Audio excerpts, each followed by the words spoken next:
எங்க வீட்ல எல்லாத்துக்குமே மோஸ்ட் ஃபேவரட்டான ஒரு டிஷ் தாங்க இன்னைக்கு நான் செய்யறேன். அது வேற ஒண்ணும் இல்லங்க. சிம்பிளா செய்ற நடக்கடலை சட்னி தாங்க எங்க வீட்ல எல்லாத்துக்குமே ரொம்ப பிடிக்கும்.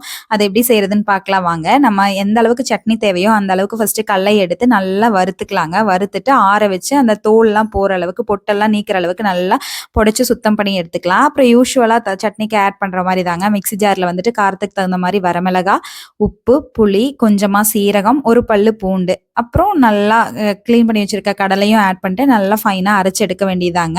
இது ரொம்ப நல்லா இருக்கும். இட்லி, தோசை, சப்பாத்தி, சாப்பாடுன்னு எல்லாத்துக்குமே சூப்பரான காம்பினேஷன்ங்க. எல்லாத்தோட மேட்ச் ஆகும். எங்க வீட்ல இது செஞ்சுட்டா போதுங்க. 3 நேரம் வேற எதுவுமே தேவையில்ல. காலையில டிஃபனுக்கும் இதையே வச்சுக்கலாம். மதியானம் லஞ்சுக்கும் இதையே வச்சுக்குவாங்க. நைட்டு டிஃபனுக்குமே இதையே வச்சு ஓட்டிடலாங்க. பட் ஆனா எங்க வீட்ல எல்லாத்துக்குமே ரொம்ப பிடிக்கும். அதுதாங்க இன்னைக்கு நான் செஞ்சிருக்கேன். எங்க பாப்பாக்கெல்லாம் ரொம்ப மோஸ்ட் ஃபேவரட். 3 நேரமும் இது குடுத்தாலும் சாப்பிட்டுக்குவாங்கங்க.